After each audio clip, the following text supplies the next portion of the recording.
El que Bertor Salas me haya convocado a participar en este ciclo de creadores y espectadores ha sido importante para mí en tanto me lleva a reflexionar aún más en torno a la icónica figura de Marilyn Monroe.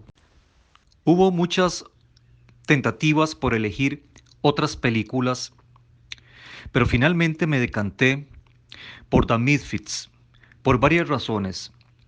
Considero particularmente que es la mejor actuación de Marilyn Monroe. En ella ha alcanzado grandes dotes actorales y se muestra su aprendizaje y asimilación en el Actor Studio. En esta película dirigida por John Huston, con quien ya había actuado por decirlo de alguna manera, crea una especie de western en blanco y negro, en donde los cowboys salen a cazar los llamados mustangs o caballos salvajes. En esta película, Marilyn Monroe interpreta el papel de Roslyn Taylor, siguiendo el guión escrito por su entonces marido, Arthur Miller. Según el biógrafo Donald Spoto, Vidas Rebeldes con un reparto estelar es una película en blanco y negro producida por United Artists y cuyo rodaje empezó el 18 de julio de 1960 en el desierto de Nevada. Cuando Miller empezó a escribir Vidas Rebeldes en 1957, era un hombre enamorado, conmovido por la afinidad sentimental de su esposa con la naturaleza, por su amor a los niños y a los animales, su gusto por la jardinería, por las flores y su sensibilidad general ante la vida, de la que consideraba una representante madura. En 1960, su actitud era considerablemente distinta. La película que debía presentar en el papel estelar a la esposa del escritor ahora era pensada como un filme en blanco y negro que reflejaba claramente la amargura y el resentimiento de él. Para Marilyn Monroe, esa fue la mayor traición a su vida hasta ese momento, la exposición pública de una pena íntima. En esta película, Miller escoge como amante de Marilyn a Clark Gable, a esa figura mítica del cine que en los años 30 había actuado con Jean Harlow. Además, se puede decir por encima de todo que Gable representaba para Marilyn en la vida real la figura del padre que nunca conoció más que de manera imaginaria a través de aquel hombre de bigotito en una fotografía que su madre conservaba de él. Pero en la película, y siguiendo el guión de Miller, va más allá de la anécdota padre-hija, provocando entre el personaje de Roslyn Taylor y Gay, o bien entre Marilyn Monroe y Clark Gable, una sublimación erótica. En otras palabras, es obvio que Miller quería evidenciar ese amor idealizado entre la figura de la hija enamorada del padre. Curiosamente, para ambos actores, tanto para Clark Gable como para Marilyn Monroe, Vida Rebelde será la última película. ¿Por qué Marilyn Monroe? Yo pienso que Marilyn Monroe, en mi caso, surge como un recuerdo vinculado a mi infancia y en asociación con las revistas Life, que coleccionaba mi padre.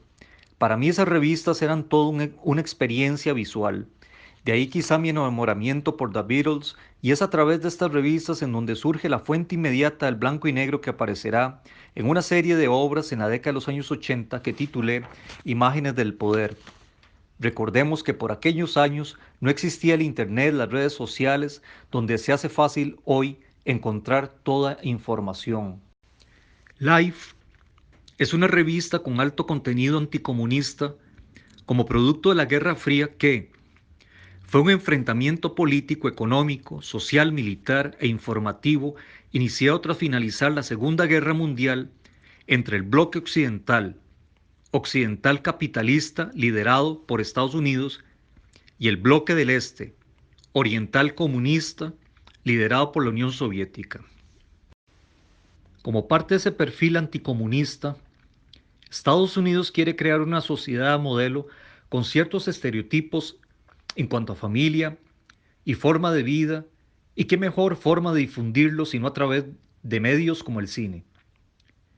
De ahí que pueda uno entender el mensaje subliminal de la icónica película The Seven Year Itch, La tentación vive arriba, dirigida por Billy Wilder, en donde Marilyn Monroe, en el rol de la chica, hace el papel de una actriz de publicidad y modelo que tiene alquilado el apartamento de arriba mientras trabaja en el rodaje de unos anuncios de pasta de dientes para televisión.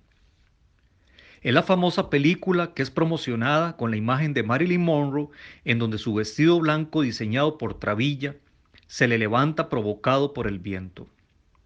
Fue una escena filmada a la 1 de la mañana ante la presencia de una multitud de curiosos y lo que provocaría el divorcio de la actriz con su entonces esposo, Joe DiMaggio. Marilyn Monroe se quedó en el recuerdo de aquellas revistas Live y volvió a reaparecer en un momento difícil de mi vida, por no decir trágico allá, por el año 2009.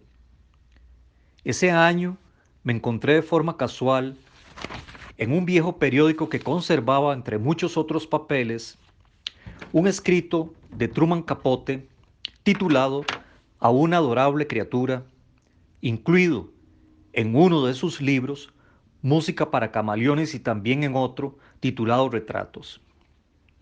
El texto termina diciendo: la luz se iba, Marilyn parecía esfumarse con ella, mezclarse con el cielo y las nubes, disolverse a lo lejos. Quería elevar mi voz sobre los chillidos de las gaviotas y llamarla para que volviese. Marilyn, ¿por qué todo tuvo que acabar así, Marilyn? ¿Por qué la vida tiene que ser tan terrible? Pues bien, aclaro que no es una película en particular de ella lo que me interesó plásticamente, sino la biografía en torno suyo y en especial la escrita por Donald Spoto, lo que me reveló una serie de sucesos que de alguna manera se asociaban a mi propia vivencia.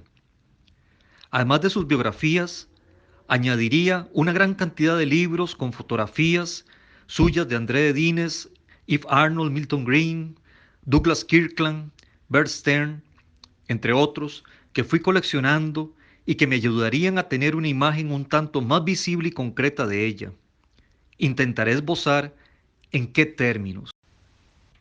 Primero que todo, para entender esto, diré que siendo apenas un adolescente, un accidente me marcó sensiblemente la vida. Durante un promedio de unos 5 o 6 años, estuve medicado y fue a los 21 años que pude salir de ese trance siendo un estudiante de Bellas Artes en la Universidad de Costa Rica. Terminando mis estudios, inmediatamente tuve que buscar un trabajo para independizarme y vivir económicamente. Mi madre, preocupada, le habló a mi tía Luisa González, escritora y comunista, quien por aquel entonces era muy amiga de la escritora Carmen Naranjo, quien para entonces había sido nombrada directora del Museo de Arte Costarricense.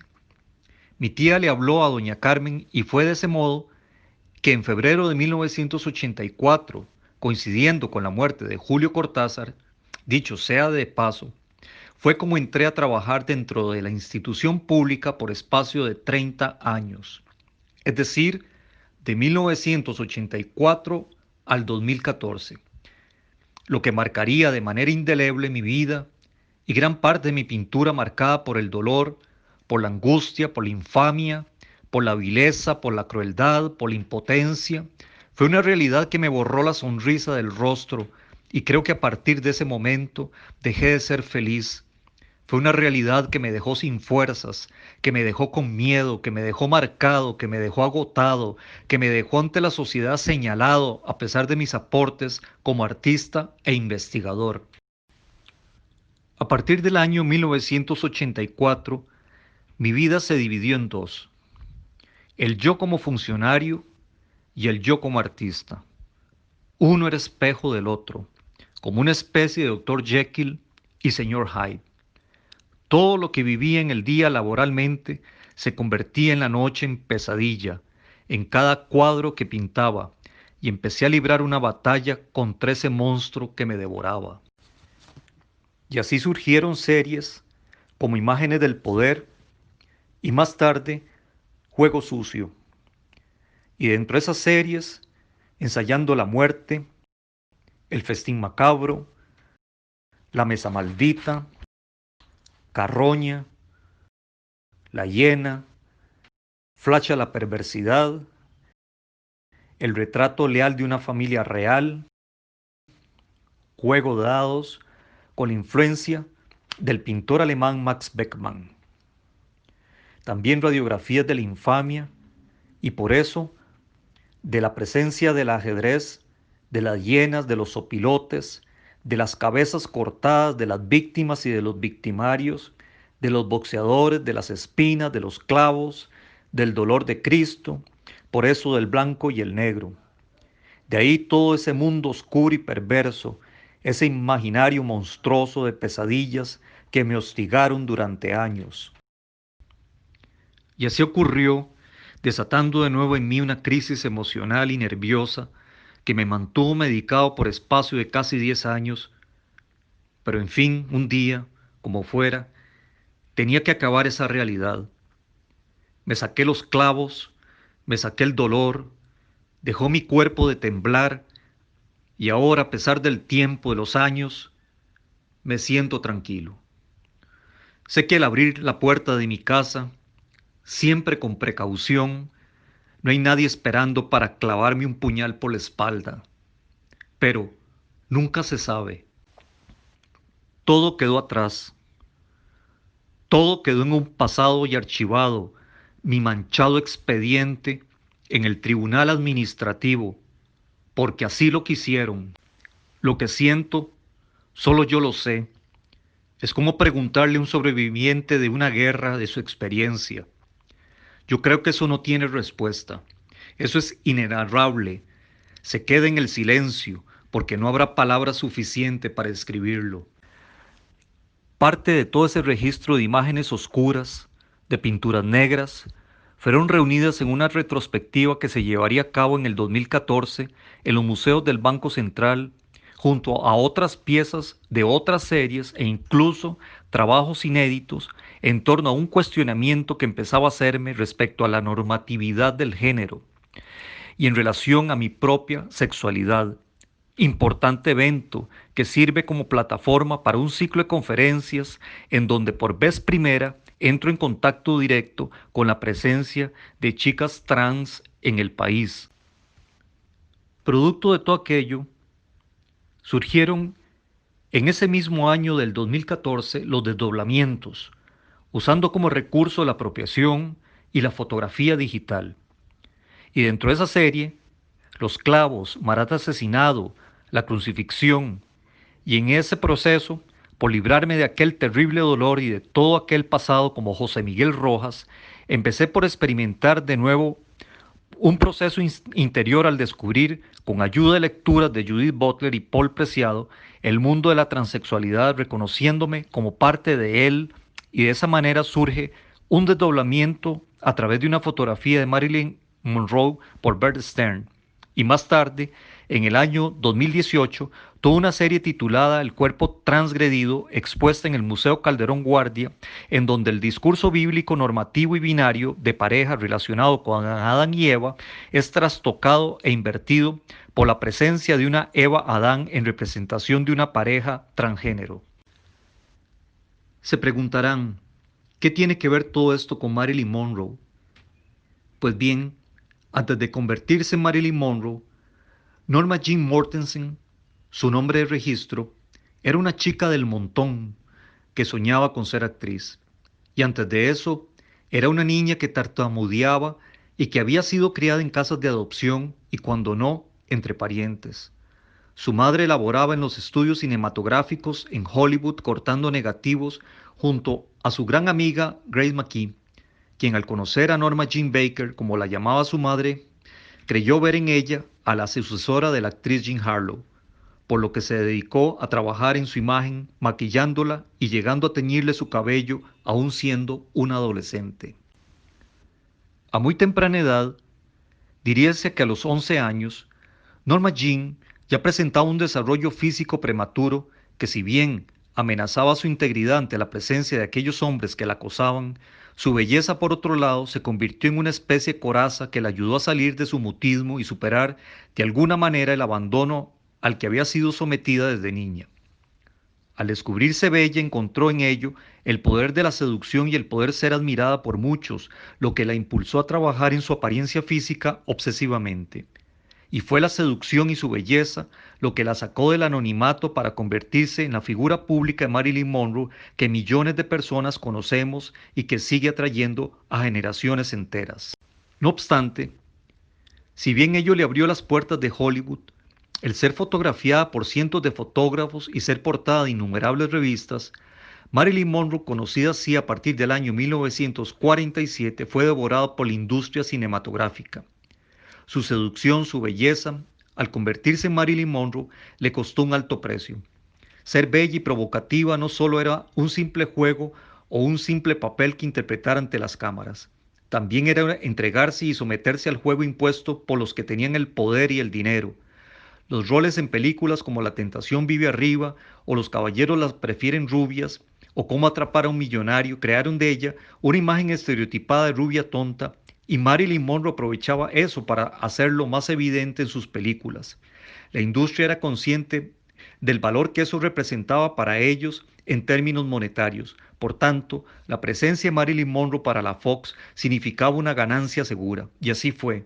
Marilyn Monroe, con todo y lo conflictivo que le resultaba a los directores y actores trabajar con ella, le dejó millones de dólares de ganancias a la industria cinematográfica. Harta de ese juego, en 1955, después de ese divorcio y de filmar La tentación vive arriba, que la había catapultado y consagrado como una actriz prestigiosa, decide dar el paso a Nueva York en busca de una mejor posibilidad de convertirse en una actriz capaz de actuar en roles protagónicos de mayor peso, más allá de los papeles impuestos por la industria en Hollywood que la había encasillado dentro del estereotipo de rubia tonta. Allí conoce al afamado Lee Strasberg, que dirigía el Actor Studio a través de su método, donde se encontraban actores y actrices relevantes como Marlon Brando, Elia Kazan, Paul Newman, Arthur Miller, etc. La responsabilidad que esto implicó para Marilyn Monroe de buscarse a sí misma, de reencontrarse con su pasado y su vinculación a pedido de Strasberg con psicoanálisis, volvieron a aflorar viejas heridas. La necesidad de Marilyn Monroe de la búsqueda y cariño en hombres mayores evidenciaba en ella la permanente ausencia de su padre tan anhelada, como también el rodearse de importantes intelectuales era también una forma de llenar aquel vacío suyo vinculado a su débil preparación formativa que se vio interrumpida bruscamente para casarse como una única salida para no volver más a su vida de hospicio. El psicoanálisis no le ayudó, por el contrario la hundió aún más volviéndola dependiente de los barbitúricos que por aquel entonces no eran nada fácil de obtener, a lo que se añade tristemente su imposibilidad de ser madre por aquel miedo terror de fallar como le sucediera a su abuela Della May y su madre Gladys Baker. Debo señalar que Marilyn Monroe muere trágicamente a manos de su psicólogo Ralph Grinson y su ama de llaves Eunice Murray. Todo ello puede entenderse a través de la biografía de Donald Spoto. Marilyn Monroe no logró salir de aquel túnel. En realidad se lo estaba proponiendo. Había roto con su psicoanalista y su ama de llaves, y había rehecho su relación con Joe DiMaggio y tenía planes de casarse el 8 de agosto, pero sus planes se frustraron ya que habían orquestado el dúo Grinson-Murray todo un embuste en contra de la actriz. Con todo aquello que había logrado articular de ella, comencé a hacer un inmenso mosaico de imágenes suyas al óleo en acrílico, con grafito hasta conformar una serie que titulé Norma Jean o la otra cara de Marilyn Monroe, expuesta en la Galería Balante en el año 2010. Dicha muestra fue acompañada de un ciclo de películas y un conversatorio. Al final quedé satisfecho con el último cuadro de la muestra, con base en una apropiación de una fotografía de Alfred Eisenstadt.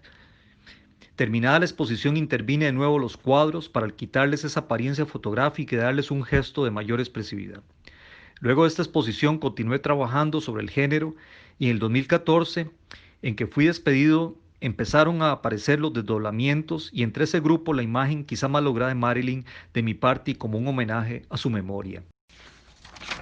A propósito de los desdoblamientos, vuelvo de nuevo en lo que respecta al nombre de la actriz.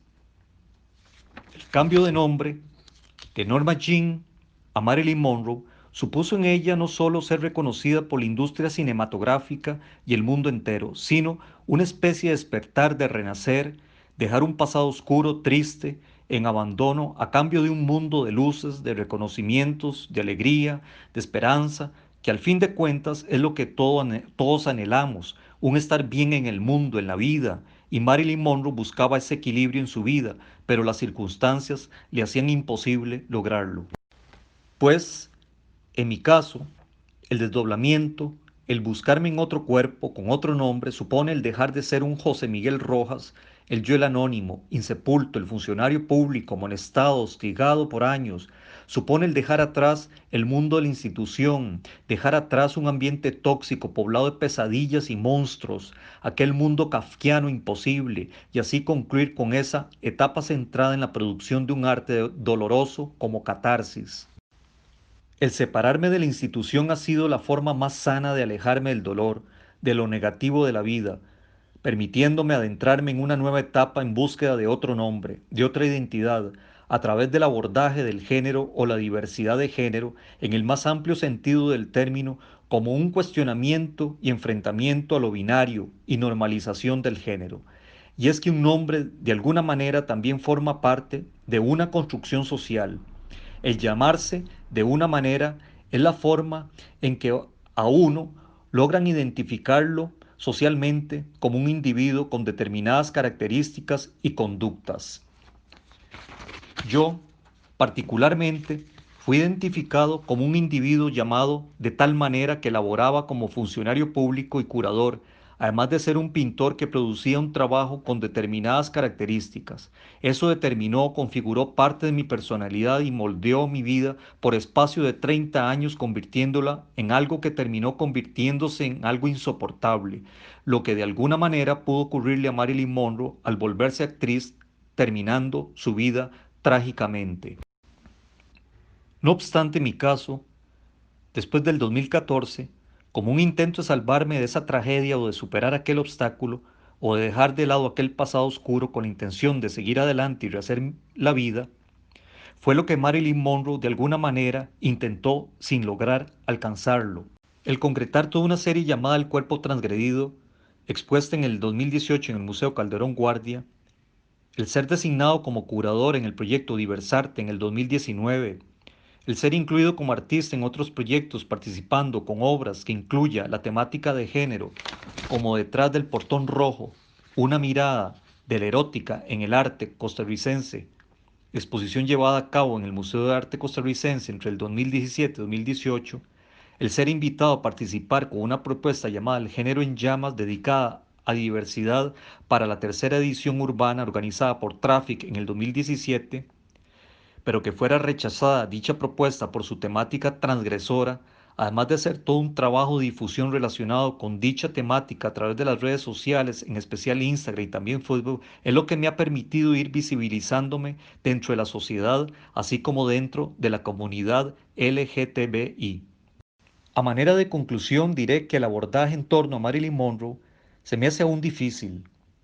El articular su discurso en relación a mi experiencia personal y últimamente por lo que respecta a la identidad de género es algo complicado, puesto que es algo que estoy recientemente elaborando. Por ello, no se me hace fácil hablar de otro nombre u otra identidad. Me surgen muchas interrogantes, muchas dudas. ¿Valdrá la pena este abordaje? ¿Valdrá la pena a estas alturas de la vida correr este riesgo? ¿Valdrá la pena asumirse en otro? ¿Por qué digo esto? Porque el rol que me tocó asumir como José Miguel Rojas fue doloroso y fue en parte alguien que, además de funcionario, vivió asumiendo un rol de género, aceptando la normatividad porque no había otra salida.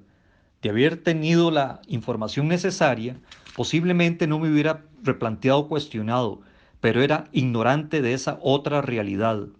Ahora puedo comprender el porqué de tanto cuestionamiento en torno a la imagen de Adán y Eva y el por qué sentía tanta incomodidad frente a su representación normativa del género.